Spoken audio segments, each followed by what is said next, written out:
بسم الله الرحمن الرحیم. نن زموږ د هدایت النحو سبق نمبر 7 دی او الفصل الثانی شروع دی، دویم فصل. نن به ان شاء الله موږ د حرف باس کوو. د دې نه مخکې موږ د فعل باس وکړو، د فعل تعریف هم وکړو، د فعل علامات هم وي. د هغې نه مخکې د اسم تعریف او د اسم علامات وي. نن درس کې به ان شاء الله موږ د حرف باس کوو، حرف تعریف به کوو، بیا به پکې د حرف علامات وایو چې حرف کې څه علامات دي، د حرف څه مطلب دی، څه مقصد دی. نو ان شاء الله العزیز نن به هغه موږ وایو. نو د حرف باس وحد الحرف او د حرف تعریف، د حرف تعریف وحد الحرف، واو معنا د او، حد معنا د تعریف او حرف معنا د حرف. نو د حرف تعریف، نو وحد الحرف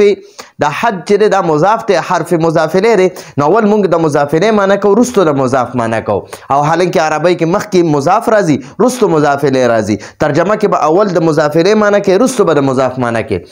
وحد الحرف او د حرف تعریف، وحد الحرف او د حرف تعریف. کلمه داسې کلمه ده، د حرف داسې کلمه ده لا تدل چې دلالت نه کوي. دې نه مخکې به اسم او فعل کې به راتلل تدل دلالت کوي. دلته کې وایي لا تدل دلالت نه کوي. علی معنن په یو داسې معنا، علی معنن نکره دی، نو ځکه موږ ورسره وایو یو داسې. ټیک شوه. نو علی معنن په یو داسې معنا، علی معنن په یو داسې معنا فی نفسها چې د هغې په ذات کې ده، چې د هغې په ذات کې ده. لفظي معنا خو د دې داسې راځي، فی نفسها چې د هغې په ذات کې ده، د هغې په ذات کې ده. ټیک شوه. نو لفظي معنا یې خو داسې راځي، خو موږ د دې بیا معنا داسې کوو چې د حرف داسې کلمه ده چې هغه په یو داسې کلمه، په یو داسې معنا بذات خود یا په خپله دلالت نه کوي. په داسې معنا چې په دغه بذات خود یعنی خپل ذاتی مستقل معنا باندې، یعنی مطلب دا دی چې په مستقل معنا باندې دلالت نه کوي. حرف یو مستقل معنا نه ده. د حرف په معنا سړی نه پوهېږي چې تر کومې پورې دې سره بله کلمه ملو شوي نه وي. نو کلمتون داسې کلمه ده لا تدل چې دلالت نه کوي علی معنن په یو داسې معنا فی نفسها بذات خود، په خپله مستقلا. ٹھیک شو. بلکې تدل دلالت کوي علی معنن په یو داسې معنا فی غیرها معنا چې د دې په غیر کې وي، د دې حرف په غیر کې وي. ٹھیک شو. فی معنا راکې، غیر معنا د علاوه. ٹھیک شو. او ها معنا د هغې، یعنی د دې حرف چې د دې حرف په غیر کې وي، یعنی چې په د حرف نه علاوه په بله کلمه کې وي، په بله کلمه ورسره ملو شي، اسم یا فعل. ٹھیک شو. نو فی غیرها چې د دې په غیر کې وي، نو دا فی غیرها اصل کې دی بغیرها. دا فی په معنا د با ده، با جاره دی. نو بغیرها د دې علاوه، د دې نه علاوه یا د دې د غیر نه، د دې د غیر نه. بل تدلو بلکې هغه دلالت کوي، د حرف دلالت کوي علی معنن په یو داسې معنا فی غیرها چې د دې په غیر کې وي، یعنی د دې نه علاوه په بله کلمه کې وي. نو چې بله کلمه ورسره میلاو کې، نو بیا به دا معنا په معنا به پوهېږي. لکه من دی، من کوه په دې معنا باندې. د من معنا ده نه، اردو کې په پښتو کې موږ وایو نه، اردو کې وایي سه. نو اسې سه کوه یا نه کوه په معنا باندې څوک نه پوهېږي. خو چې کله دې ورسره یو بله کلمه ولګوله، یو اسم دې ورسره من المسجد یا من المدرسة، د مدرسې نه، الی البیت کور پورې. نو اوس خبره صحیح شوه، اوس د من په معنا باندې پوه شوې. نو دا حرف چې د خپله معنا نه وي، بلکې دا چې یو بلې کلمې سره ملګري شي، نو بیا دا خپله معنا بیا ورکوي. ټیک شوه. نو کلمتون داسې کلمه ده لا تدل چې دلالت نه کوي علی معنن په یو داسې معنا فی نفسها بذات خود، یعنی چې د دې نه علاوه، چې د دې په خپل ذات کې وي، نو په داسې معنا باندې دلالت نه کوي چې خپل ذاتی معنا یې نشته. دغه مطلب دی. بل تدل بلکې دلالت کوي علی معنن په یو داسې معنا فی غیرها چې د دې په غیر کې وي، یعنی د دې نه علاوه چې بله کلمه ورسره میلو شي، نو بیا معنا ورکوي. من معنا ده نه، پښتو کې موږ وایو نه، اردو کې وایي سه. ٹھیک شو. فإن نو یقینا دا نو چې دی موږ د دې فا معنا کوو. په اردو کې د دې ته وایي پس یقینا یا پس تحقیق یا پس بېشک، داسې وایي که نه. نو موږ دلته د فا معنا کوو نو یقینا ان معنا کومنګه یقینا نو یقینا معنا ها ان د ها مرجع چې ده کنه د ها مرجع دا د من تراغلی ده ٹھیک شو فان معناها نو د هغه معنا یعنی د دې من معنا نو یقینا د دې من معنا الابتداء ابتداء ده یعنی د من معنا خو نه ده نه خو دا من چې ده کنه دا د ابتداء لپاره راځي لکه من البیت د کور نه ابتداء د کوم ځای نه وشوه د کور نه وشوه الی المدرسې مدرسې پورې نو ګورئ د کور نه ابتدا وشوه او انتهای په کوم ځای وه په مدرسه باندې یا من البیت الی السوق د کور نه بازار پورې یا من البیت الی المسجد جماعت پورې نو ابتدا چې دا هغه کور نه وشوه او انتها په جماعت باندې وشوه د تلو دغه چې ده که نه ابتدا هغه د کور نه وشوه او انتهای په د تلو انتها په کوم ځای وشوه یعنی دا تلل کوم ځای پورې وشو جماعته پورې نو ګورئ نو اصل د فان معناها نو یقینا د من معنا الابتداء ابتدا ده وهي او هغه من دا هي چې ده که نه د هي مرجع همدغه من دی ٹھیک شو او هغه من دا او دا من چې دی تدل دلالت کوي علیه په هغې باندې علا سره چې کوم د ها ضمیر دی نو دا ابتدا ته راجع ده ٹھیک شو نو په دې ابتدا باندې وهي او دا من تدل دلالت کوي علیه په ابتدا باندې ٹھیک شو نو دا من چې دی دا په ابتدا باندې دلالت کوي یعنی د معنا دلته کې ته ابتدا مونږ اخیستی شو یعنی چې د دې نه ابتدا کیږي ٹھیک شو الا مگر بعد رسته ذکری د ذکر کولو ما د هغه سیز منه الابتداء د کم نه چې ابتدا کیږي جس سے ابتدا ہوتی ہے ٹھیک شو کم نه چې ابتدا کیږي د هغه نه چې ابتدا کیږي ٹھیک شو لکه الا بعد ذکر ما منه الابتداء الا مگر بعد رسته ذکر د ذکر کولو ما د هغه سیز منه د کم نه چې الابتداء او ابتدا کیږي ٹھیک شو نو د کم سیز نه چې ابتدا کیږي د هغه د ذکر کولو نه ورسته چې هغه ورسره ذکر شي کنه چې کم ځای نه ابتدا کیږي چې هغه ورسره ذکر شي نو بیا د معنا باندې انسان پوهیږي د من په معنا باندې انسان پوهیږي یا چې دی د کله د من سره د کم ځای نه چې ته ابتدا کې که نه هغه ځای نوم چې ورسره واخلي لکه من البیت ګر سې کور نه نو اوس د دې کور نه چې دا کور لفظ دی ورسره واخیستو نو اوس د من معنا د ابتدا ورکوي یعنی ما د خپل تلو ابتدا د کم ځای نه وکړه د کور نه وکړه او انتها په کوم ځای کومه په جومات یا په مدرسه باندې نو الا مگر بعد ذکر ما د هغه سیز د ذکر کولو نه وروسته منه الابتدا د کم نه چې ابتدا کیږي د کم سیز نه د هغه سیز یا د هغه نوم د ذکر کولو نه وروسته چې د کم نوم یا د اسم یا د سیز نه ابتدا کیږي نو چې هغه ورسره د من سره ولګي نو بیا د من معنا ورکوي ټیک شوه کالبصرة لکه بصره والکوفه او کوفه نو د بصرې نه ابتدا کیږي او کوفې باندې انتها کیږي کوفې پورې مثلا تقولو توای سرتو دا د فعل ماضي واحد متکلم صيغه ده سرتو معنی ما سیلو کو ما سیر کو یعنی ما سفر کو من البصره د بصرې نه الى الکوفه کوفه پورې ٹھیک شو ما د بصرې نه کوفې پورې دغه وکړو سفر وکړو نو ګورئ دلته کې دا من نه د من سره چې کله بصره ولګېده نو د بصرې نه ابتدا وشوه اوس دا من د ابتدا معنا ورکوي او الی الکوفه دا الی چې دی دا د انتها معنا ورکوي یعنی دی نه انتها معلومیږي چې یاره زما د سفر ابتدا دغه نه وه د بصرې نه وه او انتهای په کوفه باندې وه نو ګورئ دا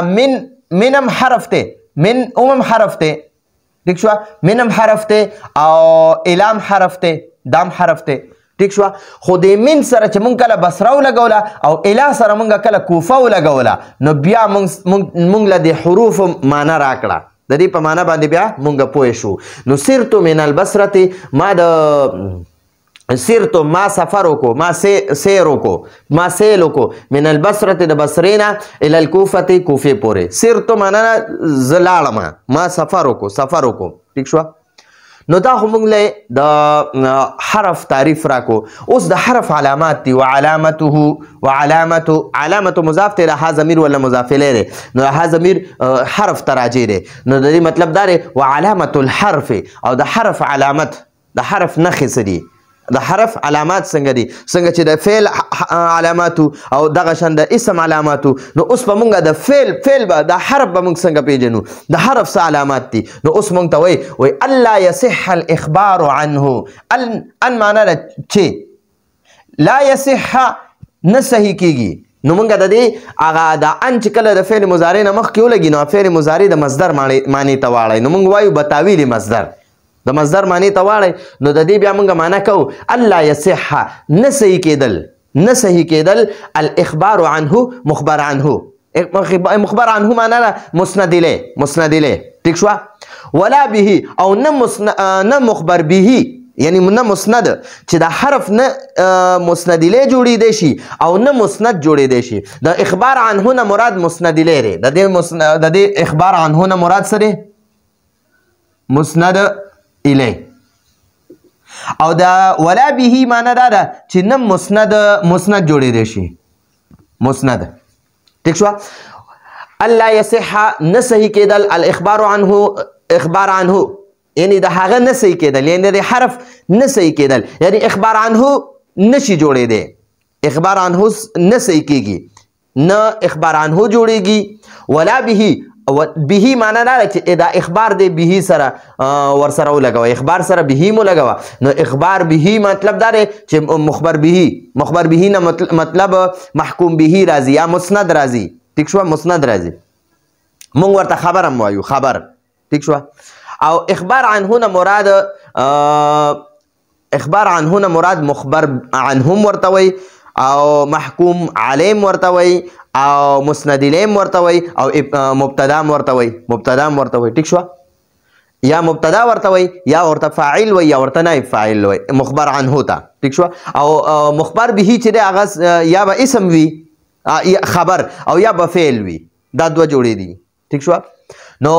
الله یصح الاخبار به چې د حرف اخبار عنه الله یصح الاخبار عنه چې د الله يصح نسي كده الاخبار عنه اخبار عنه مخبر عنه ولا به او نه مخبر به نه چې حرف ته نه اخبار عنه جوړيږي او نه اخبار به جوړيږي دا دوه نه جوړيږي اسم چې هغه اخبار به هم جوړيږي اخبار عنه هم جوړيږي اسم دوانه جوړیږي مونږ وایو اسم چې هغه مسند او مسند الیه دوانه جوړیږي فعل صرف مسند جوړیږي مسند الیه نشي جوړیږي او حرف نه مسند جوړیږي نه مسند الیه جوړیږي نو دا قوي چې الله يصح الاخبار عنه چې د اخبار عنه نه صحیح کېدل یعنی دا اخبار عنه نه جوړیږي نه صحیح کېږي ولا به او نه اخبار به جوړیږي مطلب دا نه مسند جوړیږي نه مسند الیه جوړیږي وان او چې لا يقبل د هغه نه قبلول نو د دې معنا مونږ داسې کوو والا يقبل او د هغه نه قبلول د دې حرف نه قبلول علامات الاسماء د علامتون جمع ده او اسماء چې ده د اسم جمع ده د اسم علامتونه والا يقبل او د حرف نه قبلول او د هغه نه قبلول د هغه نه مراد د حرف نه قبلول چې د حرف نه قبلي علامات الاسماء د اسم علامتونه د اسمونو علامتونه ولا علامات الافعال او نه د فعلونو علامتونه قبلي ٹھیک شو دا به داسې وایو والا يقبل علامات الاسماء والا يقبل او دا حرف نه قبلي علامات الاسماء د اسمونو علامتونه بیا دا الا يقبل دلته کې مولګوا والا يقبل علامات الافعال والا يقبل علامات الافعال او دا حرف د فعلونو علامتونه نه قبلي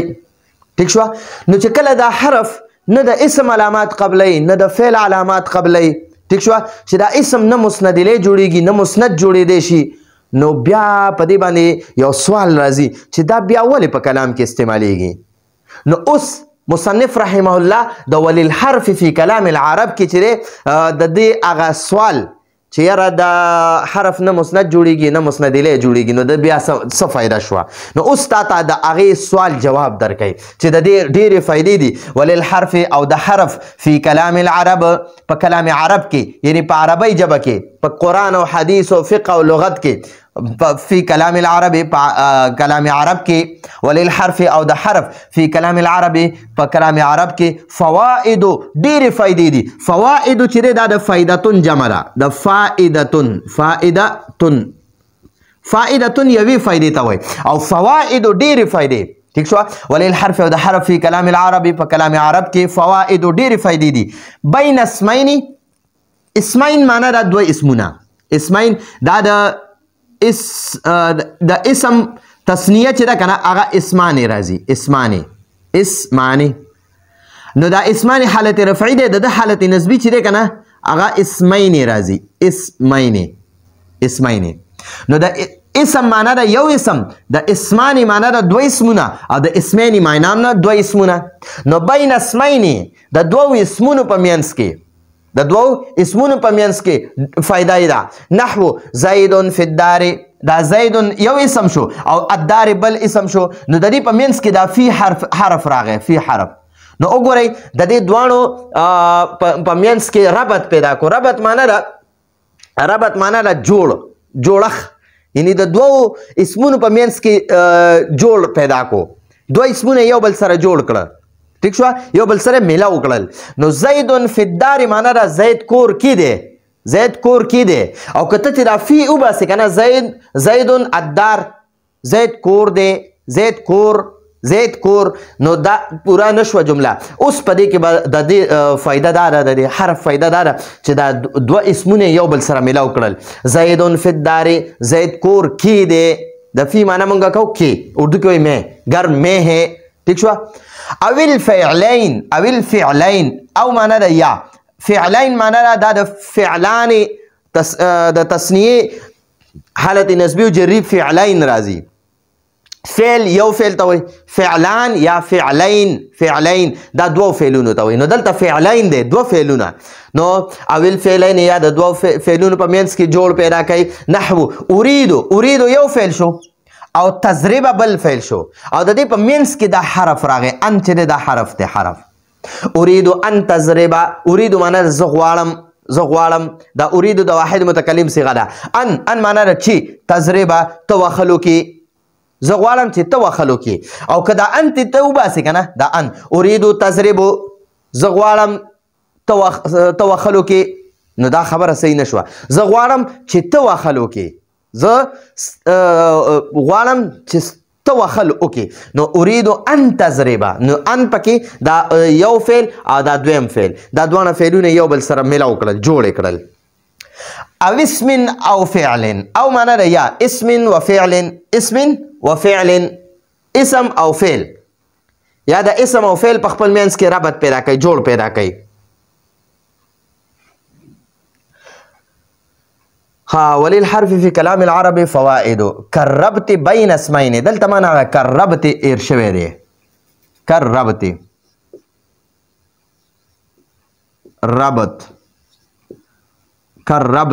ربط جوړ ته وایي جوړ دوه سیزونه چې یو بل سره ملاولو ته وایي جوړولو ته وایي ربط ورته وایي ټیک شوه کربت بین اسمین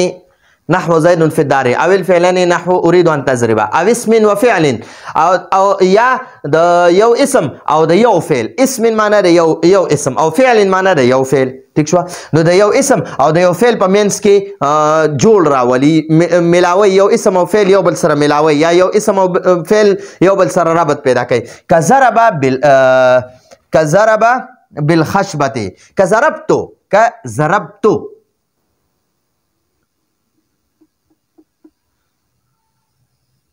ضربتو بالخشبه ضربتو معنا ما وخلو کړل بالخشبه چوکي باندې یعنی چوکي سره مې وخلو کړ په چوکا مې